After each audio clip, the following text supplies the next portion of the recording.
Well, every time a child is born in America or an immigrant becomes an American citizen, we are indeed giving a new birth of freedom.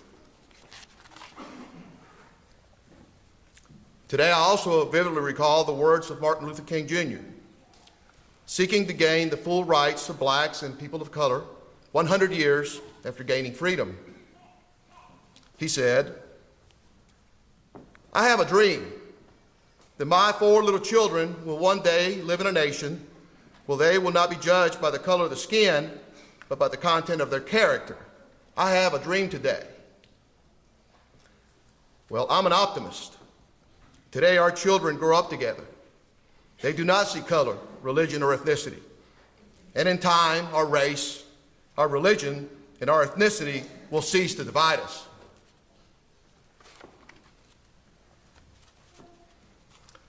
Finally, I'm reminded of the words of President John F. Kennedy, the descendant of Irish immigrants that faced signs on the doors of factories and businesses that, in quotes, "Irish need not apply." President Kennedy implored the citizens to rise above individual wants and desires and put the needs of the country into finer focus. He said, "That's not what your country can do for you, that's what you can do for your country." Americans are the most impactful and generous people in the history of mankind. Through their ingenuity, productivity, and commerce, Americans continue to lead the world in GDP and quality of life. Americans are active in their communities by being involved in their children's schools, by volunteering in charitable or faith-related groups to assist the less fortunate, and by serving their country as elected officials or as members of the armed forces. Life is fleeting, and nothing is guaranteed. Our days are numbered, but every day we have the opportunity to make an impact. My brothers, sister, and I are the children of immigrant parents that came from Costa Rica in 1964, first to Amsterdam, New York, and then Lincoln, North Carolina in 1968. My father, Gerardo Jerry Lobo, the hero of our family, established the largest expatriate Costa Rican community in the United States. He helped all immigrants because he knew the challenges of assimilation, from gaining employment, finding a place to live, educating their children, and thus attaining the American dream.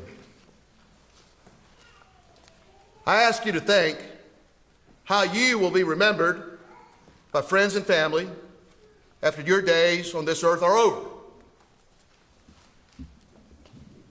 I have been very fortunate to work in the banking industry for 34 years.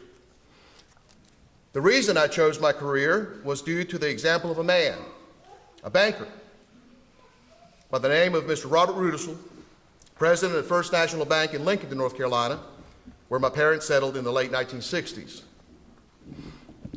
Mr. Rudisill made it his business to know his community, and upon learning of my father, he sought him out. Again, how will you be remembered?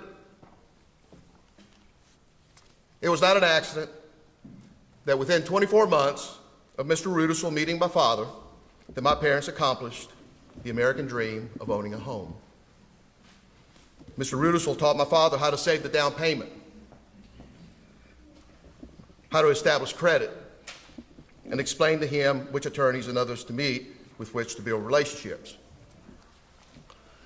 One day, as a young boy, on a visit to the bank with my parents, I witnessed the deep and abiding respect Mr. Rudisill had for my mother and father. When he stepped out of the office for a few minutes, my mother turned to me and said, "One day you can be like him."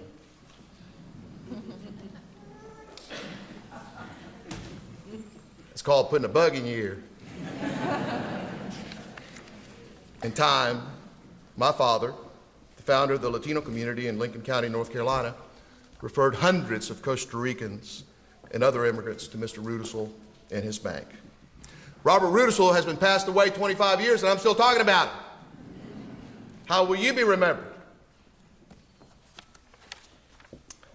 I wish to leave you this morning with the words of the great American poet, Robert Frost. His poem, The Road Not Taken, which I think exemplifies you who took the road not taken.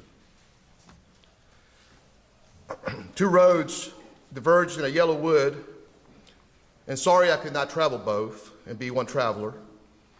Long I stood and looked down one as far as it could to where it bent in the undergrowth. Then took the other as just as fair, it having perhaps the better claim, because it was grassy and wanted wear. Though as for that, the passing there had really warned them about the same. And both that morning equally lay, in leaves no step had trodden black. Oh, I kept the first for another day. Yet knowing how way leads on the way, I doubted if I should ever come back. I shall be telling this with a sigh, somewhere ages and ages hence, two roads diverged in a wood, and I took the one less traveled by, and that has made all the difference. We celebrate this moment with you and your families. Congratulations.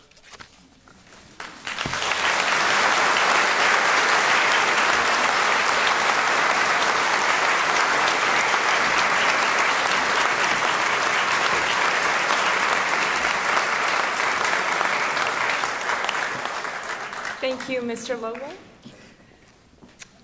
And next, we get to partake in our first patriotic act on Independence Day along the newest Americans in the room, and that is the Pledge of Allegiance to the American flag. If everyone would please stand at this time, we're going to turn toward the flag, take our right hand and put it over our heart, and it is my pleasure to introduce the regent of the Old North State Chapter with the Daughters of the American Revolution, Ms. Dawn Hughes, who will lead us in the pledge.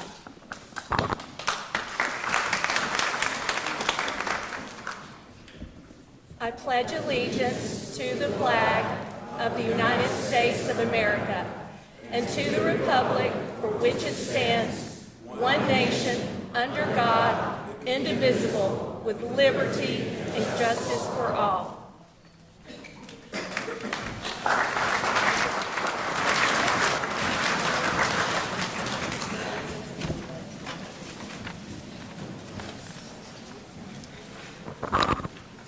And the moment has come to officially trade your green cards in for a certificate.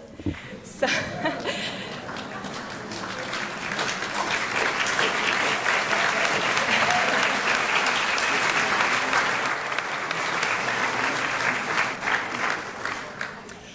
So we will call everyone's name, and if you can come up, starting with the first row. If everyone in the first row would stand, please.